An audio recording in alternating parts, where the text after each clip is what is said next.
All right, good afternoon, everybody. Quick announcement, I've updated my office hours because I scheduled them on top of the lecture time.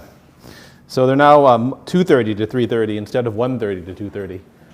So we're no longer having office hours now, and we're no longer having office hours in my lab tomorrow. So office hours are moved by 1 hour. Sorry about that. All right, let me finish off that lecture from, I guess, last Thursday or so. So we were talking about absolute and relative path names at the end of last lecture. So it's a simple concept to keep track of. So every file belongs in a directory, right? Every directory belongs in another directory except for the root directory, right? And so that means there is a unique way. There's a complete list of a complete list of directories that you need to get to any file, right? If you use the complete list of directories to get to a file starting from root, that's what's called an absolute path name, right? So remember that directory there, right, is called the root directory, so the /, right? That's the top level directory in Linux or Unix, right? So the name / is the name of the root, is the absolute path of the root directory, right? Starting at root, right? So root bin or /bin, that's the absolute path of the bin directory. /bin /ls. So ls is the name of a program, so it's just a file. So /bin /ls, that's the absolute path name of the ls command. And finally here, I've just got some made up file name, right? /home /sys20 blah, blah, blah, blah, blah. Right, that's the absolute path of the file system.ipynb file. Right, so all of the directories starting from root up to including the file or directory that you want to give the absolute path name for. Right, now, it's unusual to use an absolute path. Right? So in day-to-day work, I guess, in most common work, it's unusual to use an absolute path because you have to type in so much to get to specify the full path name. So instead, there's what's called a relative path. So a relative path is just the name of a file relative to the directory you are currently in. Right? Okay, so if I'm in the root directory, right, then let me skip the first one. I'll come back to this in a second. Right, if I'm in root, then the name bin, that's just the relative path name of the bin directory. Right? Again, if I'm in if I'm in root, then the relative path to the ls command is bin /ls. Right? Relative to the current directory, there is another directory called dot or period. Right, so period is just another name for the current directory. And I'll show you that in a few minutes. Okay, so if I'm in a different directory, right, so suppose I'm in the directory, the absolute path, the directory whose absolute path is root, home, CISC220, big CISC220. Right, so I'm in the capital CISC220 directory. Right? Then if I want to go to the directory CISC220, or the name of the directory little CISC220 is ... Right? So ... that is the parent directory of the current directory. Right? Dot is just the name of the current directory. ... is the name of the parent of the current directory. The name notes, that's the directory whose absolute path is home CISC220 CISC220/notes. Right? Notes bash file system.ipynb, that's the relative path of the file whose absolute path is all of that, followed by all of that. Right? So relative path is just the path relative to where you are now. Right? Absolute path is the path relative to root. And that's it. Almost every command that you use, if it expects a file name or a directory name, will accept either the absolute or relative path. Right? It would be very unusual to use, I think it would be almost, you won't be able to find one that doesn't work with either a relative path or an absolute path.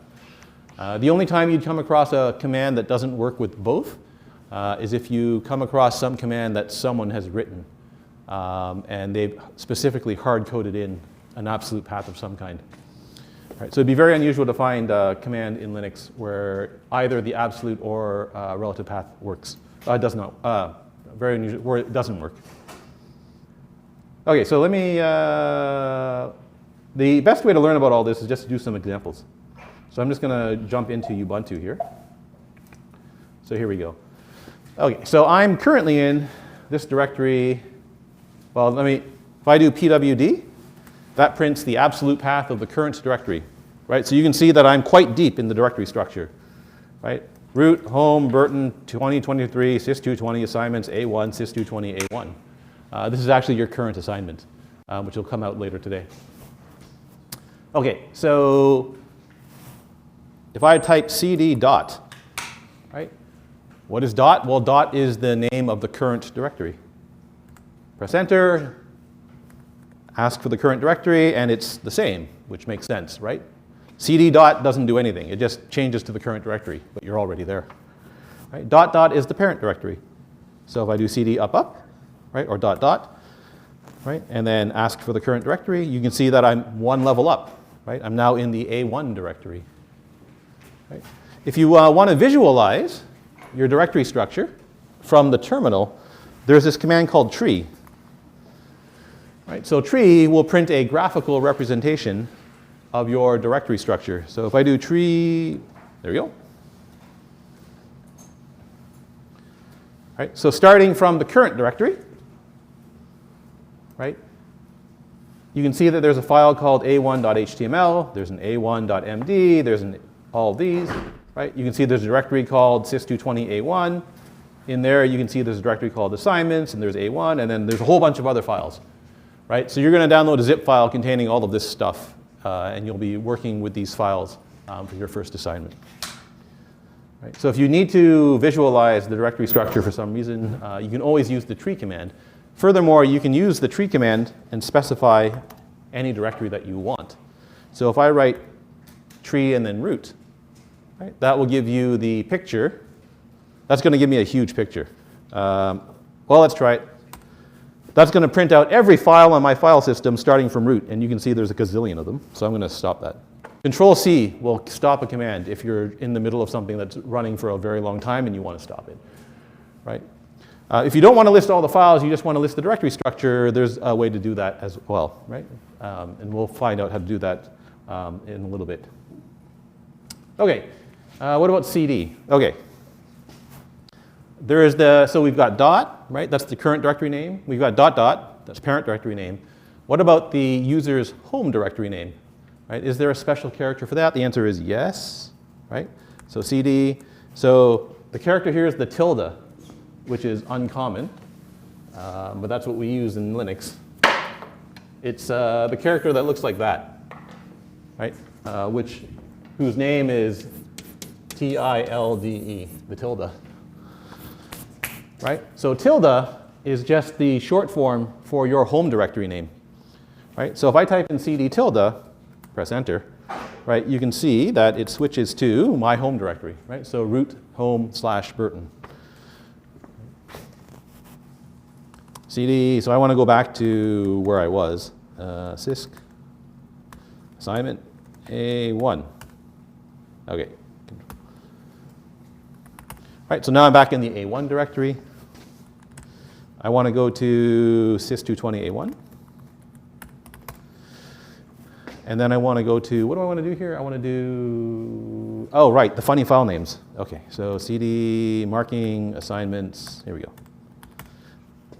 Let me do it this way, ls-1. Okay, so I'm in this directory that you're going to have to work with, right? So you're going to get this zip file that contains that directory. And inside that directory, there's a marking directory, and then there's an A1 directory.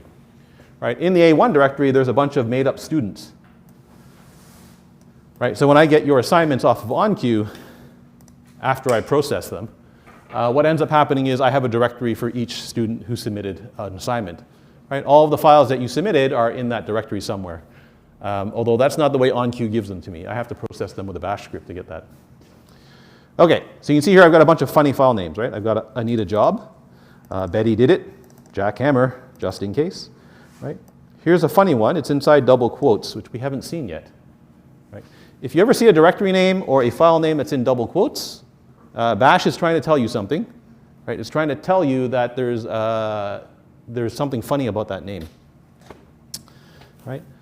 if you ever see something in single quotes, it's also the same situation. So notice just in case is in single quotes, right? The actual name of that directory starts with the letter J. It's not the single quote, right? And the actual name of Kareem Oweit is not the first letter is the K, not the double quote, okay? So if you ever see quotes in bash, there's a reason the thing is quoted, right? And that's because there is some sort of special character in the name that you need to quote so that bash doesn't treat it as though it were a special character, right? So here's just in case, right? Notice there's a space in the middle of that name, right? And so bash uses spaces to separate words on the command line, right? Or at least that's the default behavior, right? So space, the tab character, and the new line character, those are all considered word separators, right? And so if you have a space in a file name and you don't put the quotes around it, right? Bash thinks that there's actually two words here. It thinks there's Justin and it thinks there's case, right? But I want to treat that all as one name. So I either have to single quote it or double quote it, right? Kareem Oweit, right? Well, there's a single quote in that name, right? And a single quote, I just told you, can be used to quote a string to suppress any of the special interpretations of the interpretation of special characters, right? So if you have a single quote in a name, I somehow have to quote that. I can't single quote it, right? Because bash isn't going to be able to figure out which single quotes match up. So now I have to double quote it, right? So Kareem Oweit's in double quotes because the special character single quote is in that name, right? Molly is single quoted because there's a space, and Pierce Deer is also single quoted because there's a space, right? Notice that the underscore is not special, right? So Souvlaki is not quoted here, right? So if you have special characters in a name, you have to single quote it. That includes if I want to change to that directory, for example. So suppose I want to switch to just in case's directory, right? So I type just in case, right? No quotes, right? Or special characters otherwise, right? But I put the space in, right? When you run the command, bash says cd, too many arguments, right? So what it's trying to tell you is the cd command, when it ran the cd command, you gave it too many pieces of information, right? So I gave it 2, right? Because bash uses the space to separate words, right? So the space is a special character. So if I want to switch to just in case's directory, I have to write double quote just in case, right? So that works, right? Notice I switched to just in case's directory. I can write single quote just in case, right? And that also works. I can also write cd just in, oh, there we go, perfect, right? I can also type just in backslash, then the special character, and then case, right? So right here, that's the backslash, right? That's bash's way of saying the next character is going to be a special character of some kind, right? So backslash space is just the space, right? So it tells bash to not interpret the space as a special character, right? So it escapes the space in this case, right? So that also works, right? So it also switches directories like I want. Let's look at the other one. So Kareem of Wheat is funny, right? Because, oh, it's too far. CD, sorry, 2023, winter, CISC, oh, sorry, assignments, marking, A1. Okay. Okay, so Kareem of Wheat has that single quote in it, right? So if I do CD Kareem of Wheat, right, I can escape the single quote by with the backslash in front of it, right? You don't need that. You don't need the ending slash, right? So that works just fine. Similarly, I can get rid of the backslash and double quote Kareem of Wheat. That also works. But what doesn't work is if I try to single quote the whole thing, right? And you can see why that's not going to work, right? So I've got Kareem O in single quotes. So bash is going to want to interpret that as one word, right? Actually, this work. Hang on. No, it's not going to work. It's going to complain about the trailing single quote, right? And so then now you get something weird happens, right? So now I get this blinking cursor. We've gone to the next line, right? And this is very confusing. So bash is actually expecting you to type some more because, sorry, there's the first single quote. There's the second single quote, right? So that's all treated as one word, right? There's no space after that word. So the wheat gets added to the end of the first word. Right? And now we've got a single quote, which to bash means you're going to enclose some more stuff inside of the single quotes. Right? So it goes to the next line. When you press enter, it just goes to the next line and is waiting for more stuff. I can close it if I want to with another single quote, and now it's going to complain. Right? And now you get something really weird. Right? Now it prints out Karimo wheat \n, no such file or directory. Right? And so why is the \n is the new line character, right? So if you ever see \n, new line, right? Which is what happened when I typed that single quote and pressed enter, right? Single quote, right? So now I've got a special character. Whatever I put inside the brackets doesn't get treated as being special. Press enter. So now you get the new line character \n as part of your string, right? On the next line, I close the string immediately, right? And so the bash thinks that the actual name that you typed in is Karimo wheat \n, or new line, right?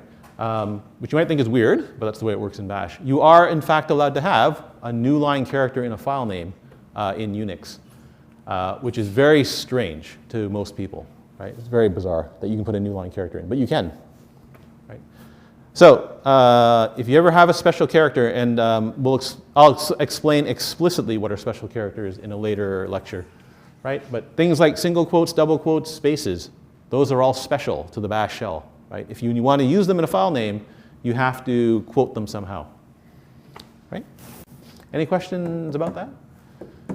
Okay, you're going to need that on assignment 1, right? There's going to be some weird directory, well, like those, that you'll have to process. When you process them, you may have to use double quotes or single quotes to deal with the directory name.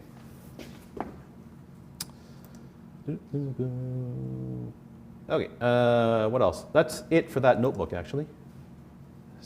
Oh, yeah, you can chain the ... Okay, let's do that. Okay, so I'm in this directory, right? This very long directory structure, right? Suppose I want to go up 3 directories from the current directory. Right? Or I want to list the name of the directory that's 3 directories up. How do I do that? Right? Using a relative path. Well, I just do ls up, right? Or up. Right? So that says, that'll list A1. Right? So what's in the marking directory? Well, A1's in the marking directory. Right? Up, /up. So that's going to go up into the CISC220 A1 directory and list the contents of that directory. Right? And so you can see there's assignments, class lists, lectures, marking, source, and tests. Right? I can go up 3 directories if I want. Right? So now I'm going to be in the, so if I go up 1, I'm in marking. If I go up 2, I'm here. If I go up to the 3rd directory, I'm in A1. Right? So this is going to list the contents of the A1 directory, which is A1H, which is all these files here. Right? Similarly, you can go up 2 you can change to the directory that's 2 above this one, right? CD ... right? I'm now in the CISC220 A1 directory, right? And you can do that as many times as you want until you get back to root. I'd have to type this in many times. So that goes up 1, 2, 3, 4, 5 directories. So now I'm in my home directory. Right, so you can chain the ... together, and you can actually use them. So I can go up 1 directory, and then into Homer Simpson's directory. And that works too, right? So ... is just the name of the parent directory, right? ... is just the name of the grandparent directory, and so on and so forth, right? So you can use it as part of a path name.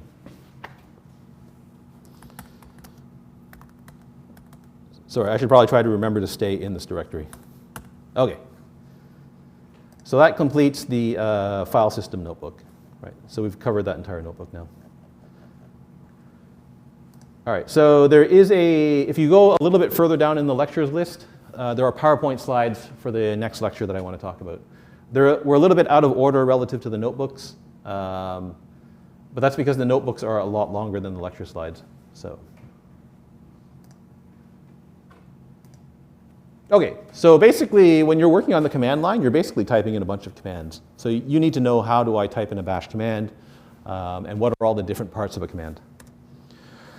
Right, so commands can be one of 4 different things. They're all, well, okay, so it can be a shell built-in command, right? So this is this is a command that when you type in, the shell knows how to execute. It's built into the bash shell directly, right? So things like cd, pwd, and not very many other commands. They're all built, these are built into the shell, right?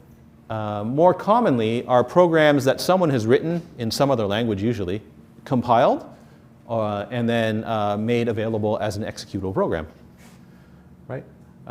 So these would be things like, compiled C programs. They could be scripted programs, so a program written in like Python. Another scripted language called Perl, if you've heard of that. Right? Bash is also a scripting language, so we're going to be writing bash scripts as well to make our own commands. They can be these things called aliases. So an alias is basically a keyboard shortcut. Right? On Windows or Mac, you're used to Command-C or Control-C to copy something. Right? There are similar aliases that you can write so that when you type in something, Bash interprets it as something else, right? Those are called aliases. We don't talk about them in the course. You can look them up. They're pretty easy to make if you want them. They're useful for some things. And then there are shell functions. So you can write a function in a scripting language like Bash and then call it directly from the shell. I don't know if we'll ever actually do that in the course. We'll write functions. I don't know if we'll call them from outside the script that it's in. Okay, there's a command called type. So the problem with there being 4 different kinds of commands is that if you need to get help for the different types of commands, then you typically have to get help in a different way, right? So the way you get help for a built-in is different than the way you get help for an executable program, and that's different than the way you get help for an alias. So occasionally the command type is useful to figure out, well, is this a built-in command? Is this a regular command? Or what is this, right? So if you type those into your Unix or Linux your shell, we can look at that. So type ls, right? Oh, so this is interesting, right? This one actually says that ls is an alias. So this is an example of an alias. So here it says that ls, right? When I type in ls, what actually happens is this command gets run, right? ls -- color equals auto. That's why my ls command prints colored stuff out onto the screen when you run it, right? So that's why everything appears in blue and red and white and things like that, right? White on this particular setup, regular file. Red, zip file. Green, directory, so on and so on. Blue, directory, and so on and so on and so forth. Right? Type cd. So it tells you cd is a built-in command, right? So that's something that the bash shell knows how to do natively. I think the other one's type la, right? Is it on here? Yeah, so la says ls, this is aliased to ls-a, right? And we'll look at what these dashes do shortly. If you need to know where a command actually lives on your computer, you can try the which command. Right? So which will give you the absolute path of a command. So which ls. So this says that ls is the program /user/bin/ls. Right? Which cd. Now cd is a built-in command, so it doesn't give you the path of the command, right? It's built into the shell, so there is no program that corresponds to cd. Right? What else is there? Which la is an alias, so that's not that interesting. So which la, right? So again, la is an alias. It actually corresponds to the command ls, right? So it doesn't do anything. The odd thing here is why does which ls actually print this out instead of saying the same thing as which la? The answer is I actually don't know. LA and ls are both aliased on my machine. So I don't know why which ls knows to print user bin ls. What other commands are on here? Which zip. So this is the program on my computer that will create a zip archive of a bunch of files. Right? So that's in root user bin zip. That command is not super useful for most of you, I think. right? It's more useful when you have to do some system administration on your machine, right? So when you need to figure out, okay, so where is this file installed, right? Which package actually installed this thing, et cetera, et cetera, et cetera. That's when it becomes useful. Okay, so you know about ls, right? So ls lists the contents of a directory, right? But it will also list information about specified files if you ask it to, right? So I can type in ls as long as I'm in the root bin directory. So let's try that. So cd root bin, right? If I type ls, right, it says, oh, there's a command called ls in this directory, right? If I just type ls, then it lists the contents of the directory, right? And you'll see there's a bunch of stuff here, right? There's lots in this directory, right? If I type ls, then it only lists any file named ls, right? Which there's one. If I type ls grep, right? There's one file called grep, right? Okay, that last example, not super informative, right? I know that grep's in there. I know that ls is in there. Can I find out something about the file ls or grep? And the answer is yes. Right? So let's try ls minus s ls. Right, so ls minus s ls. Oh, and now it prints out something else. It prints out this number 140. Right? I type in ls minus s grep. It prints out this number 196. Right? So it turns out those numbers 140, 196, those are the file sizes of the program called ls and the program called grep. Right? Unfortunately, the file size is not in a useful unit. Oh, sorry. Okay, so the file sizes are on Unix are in what are called blocks. So they're in units of blocks. Right? Now the problem is most people don't know how big a block is on their particular file system. Right? And every file system could be different, right? It depends on the exact file system that you're using. So if you want something that a human can read and understand, you can write in ls minus s for the size, right? And then h for human readable. Oops, sorry, alt tab. So ls minus s, sorry, minus sh. Right? Now you can see it's 196 kilobytes, right? Same thing, so for ls, 140 kilobytes, right? So now you have a human readable size, right?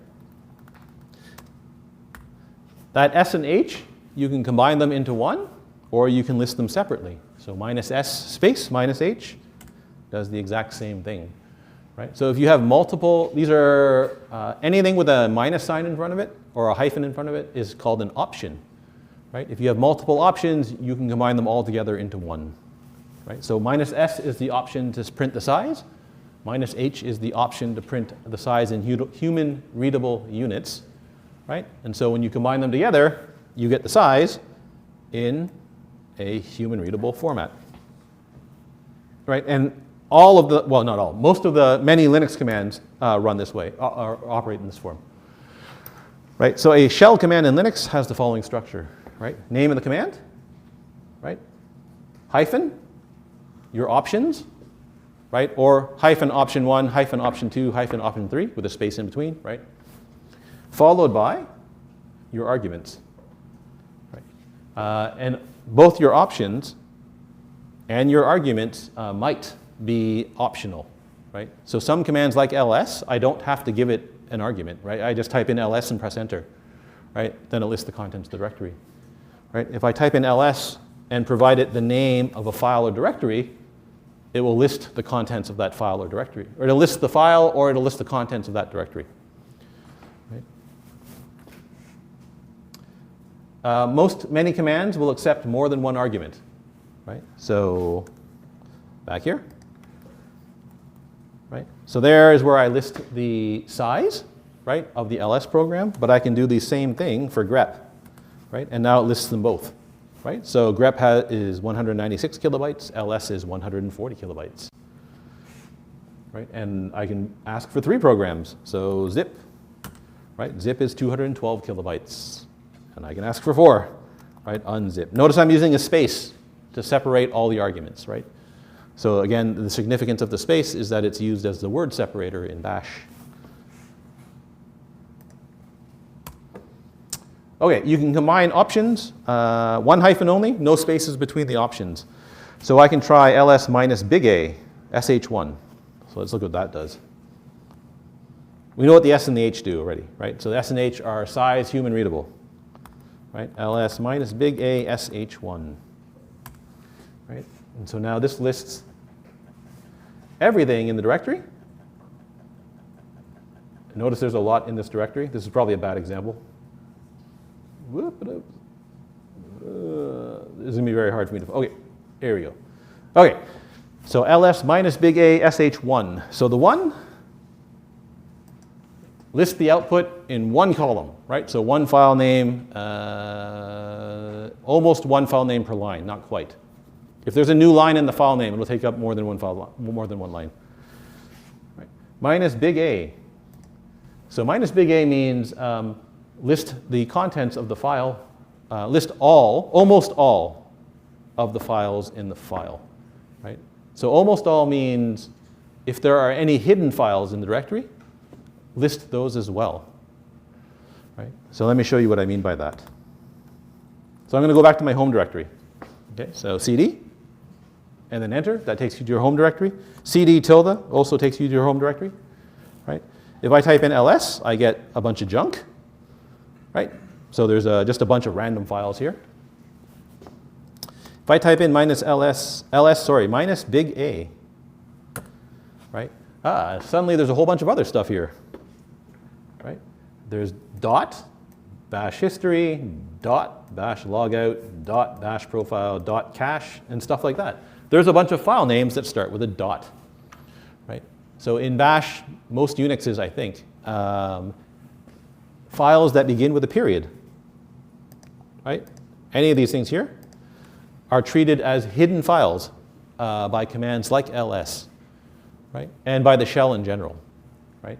So if they're hidden, that means you don't normally see them, right? But they're there, right? So anything that begins with a period, hidden file, right? All right, so that's capital A. Now, if I use little a, there's a subtle but important difference, right? So when I use little a means all. Big A means almost all, right? How do you remember all this stuff? You don't. So I'll explain how you get the information for all this, right? So ls minus A, give me everything in the directory, right? And that includes dot and dot dot, right? So every directory, except the root directory, has a hidden file called dot, right? That's the current directory, right? Every file except, sorry, the root directory has dot. Every directory except the root directory also has dot dot, right? Dot dot is the name of the parent directory, right? This shouldn't be surprising, right? So if you're in a directory, each directory knows how to go back to its parent, right? Similarly, each directory knows how to go to itself. So that's not terribly surprising. How does it do it in Linux or Unix? Well, there's actually a directory called dot, and there's actually a directory called dot dot, right? Inside every directory. So if you use minus A, it prints out the dot and the dot dot. You almost never use little a, right? Because you almost never care that there's a dot or a dot dot in this directory, right? So if you want to list the hidden files, it's almost always minus capital A. Unless some jerk of a professor asks you for an assignment problem where it says list dot and dot dot, right? Then you use little a. Okay, what else? So minus A, yeah, one column output. You can split the options up if you want to. Not normally useful to split them up. Sometimes you have to because an option can have inputs to the option. Right, whatever. So we'll get to examples of those later on. Okay, there's also long form options for some commands. Right? Not all commands have long form options. So ls does, right? So capital A, capital A, the long form option is minus minus almost all, right? Minus H, its long form option is minus minus human readable. Minus S, the long form is minus minus size, right? So if it's a long form option, it begins with a double hyphen, right? You might ask, well, when would you use this? Right? You certainly wouldn't use this if you're just typing directly onto the command line, right? No one's got time to type in -- human readable, right? You use the long form options when you're writing a program that uses bash as the programming language, right? And so that whoever's reading the program doesn't have to go back and look up what the options are 10 years from now, right? I would argue that probably most people don't use the long form options even in a bash script, right? They would just use the short form options, right? But if you want your code to be easily readable by a person, that's what the long form options are for. Okay, so here, if you actually look at the help for ls, there's a lot of options, right? Which is one of the problems with using, not the problem, it's one of the consequences of using a command line interface, right? So ls lists information about files, right? And there's a lot of information that you might want to ask about files, right? And so it has a lot of options to specify all of these different things you might want to ask for, right? -a, so that's list all files, even the hidden stuff, including dot and dot dot, right? -big A, just like -a except no dot or dot dot, right? Okay, -d is a good one, because this one is a handy, right? So if you type ls in a directory that contains a bunch of other directories, and then, well, let's try that. Okay, so I'm going to go back. Is this a good directory to do it in? Okay, so this is okay. All right, so here, anything in blue is the name of directory, right? So if I type in just ls on its own, right, then I get, what do I get? I get all the files and all the directory names. I don't get what's in the directories, right? If I want to know what's in a directory, I have to type in ls and then, let's do CISC220, right? And so that lists everything that's in CISC220, right? ls dir 00, apparently there's nothing there. Dir 1, nothing there. There's just a bunch of empty directories because I just made a bunch of empty directories as a demonstration. Oop. So there's a bunch of stuff in temp. I should probably delete those at some point in time. Those all have to do with my pension. But anyway, never mind, right? What happens if I type in, so I'm going to show you something that we haven't talked about yet. So what happens if I type in lsd star? Right? So lsd star. So if I type in that, D is not a good one because I don't have anything in these directories called dir. Sorry, Control L. ls2 star. Sorry, ls2 star. Right? So when I type in ls2 star, it tells me, right, it lists all the files that start with a 2, right? So there's a file called 2 in this directory, right? It then lists all the directories, or it also lists all the directories that begin with a 2, because directories are just files, right? So it lists the directory 2022F, right? But it also lists the contents of that file, right? So it says in that directory, there is another directory called CISC220, right? It then lists the directory 2023W, right? And in that directory, there are 2 directories and a zip file, right? And so what ls2 star is equivalent to is the following. ls2 2022 f 2023 w, right? So when I type in 2 star, what ends up happening is that star means match any other string that's in this so any other string. So as a match, so this will match any file that starts with a 2 followed by any other string. Right? So the star is what's called a wildcard character. Right? So it's going to match any file starting with a 2, right? Followed by star, but star means anything, including the empty string. Right? So if you actually look in the directory, there's a file called 2, 2022F, and 2023W. So it's as if I had typed in the command ls2, right? 2022F, 2023W, right? So what does ls2 do? Right? Well, it just lists the file 2, right? What does ls2022 F do? Well, it lists the contents of 2022F, right? And what does ls2023W do? Oh, sorry, 3W do, right? It lists the contents of 2023W, right? So when I write ls2 star, ls2 star is as if I typed in all of those. It's as if I had typed in all of those separately. Sorry, ls2 2022 f 2023w, right? And then ls processes each one of the arguments in turn. Am I late? No, I'm not late. Okay. All right. Oh, wait. Sorry. So what happens if I use -d in this case? Right, so ls2 star, right? I get the contents of all the directories. Sorry, -d. So -d says, look, if one of the arguments is a directory name, I'm only going to list the directory name and not its contents. Right? So now you get 2022F and 2023W. Right? Sometimes you want the contents of the directories, and sometimes you don't. Right? So for example, if I'm processing all of the student submissions, you're all for an assignment, you're all in your own separate directories. Right? If I want a loop that goes to each student directory, I don't want the contents of each directory. Right? I just want the directory names.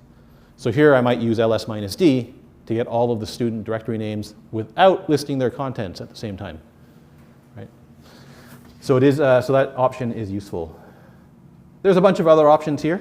-l is common.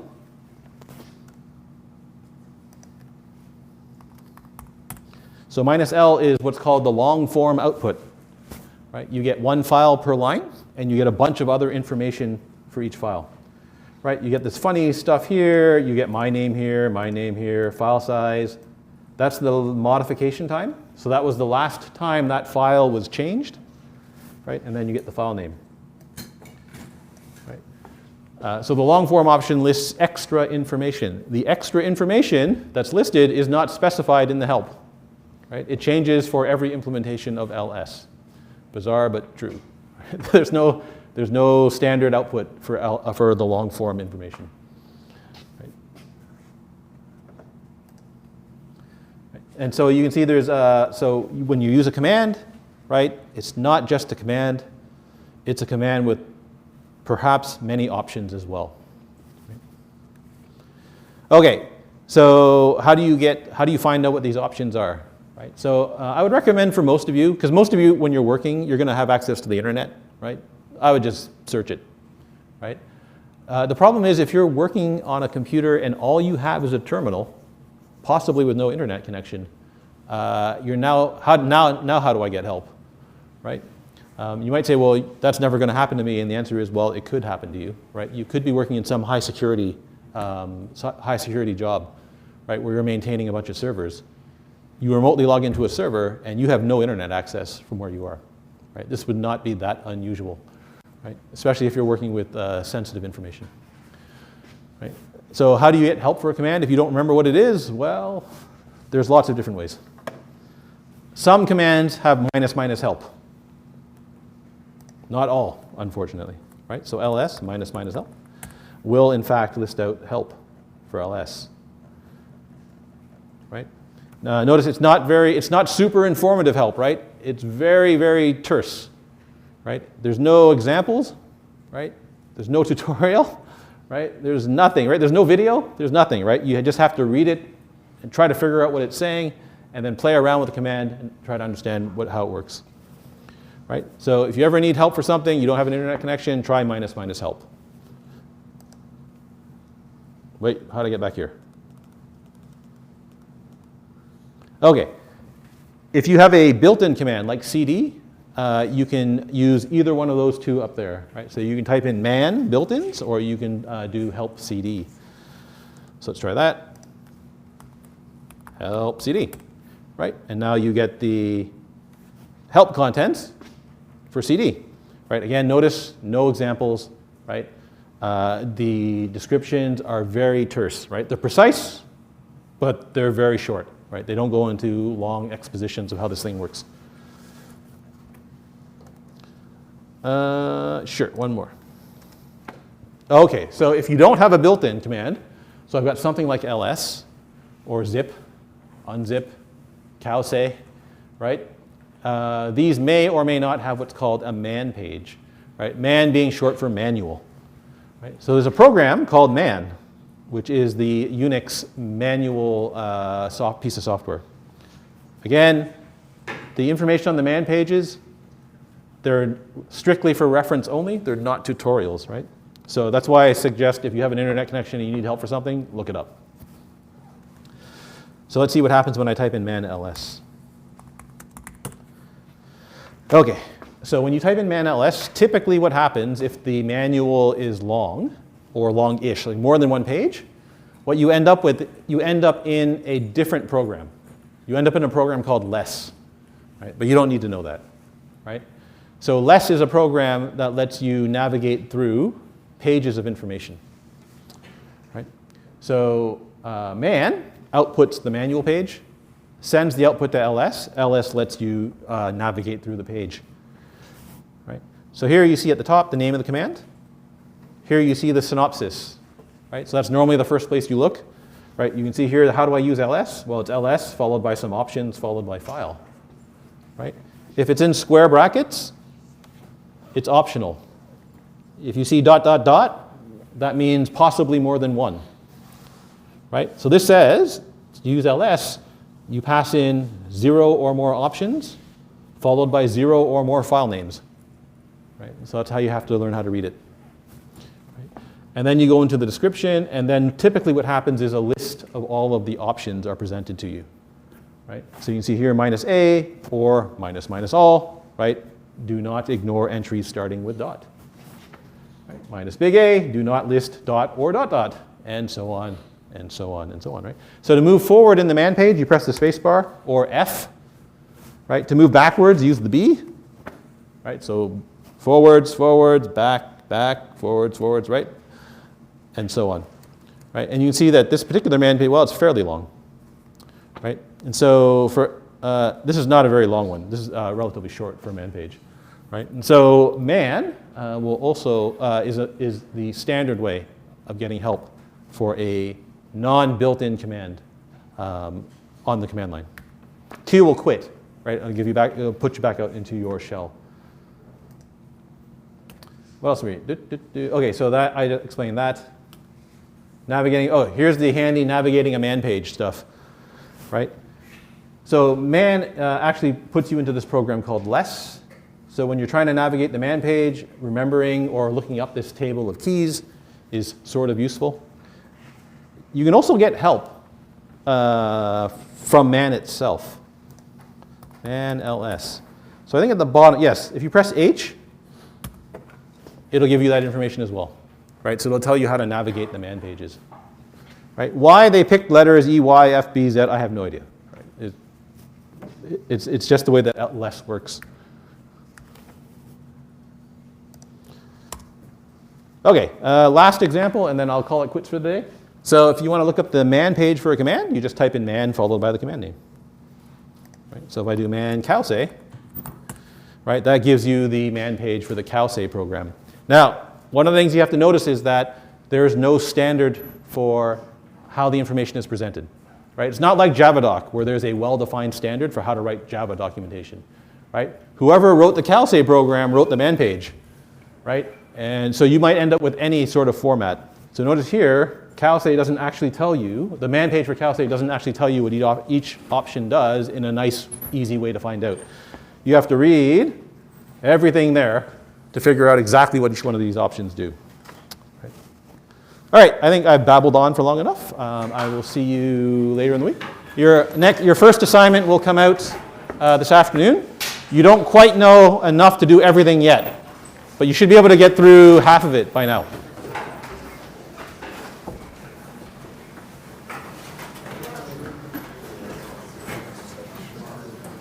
No problem. See ya. Yep.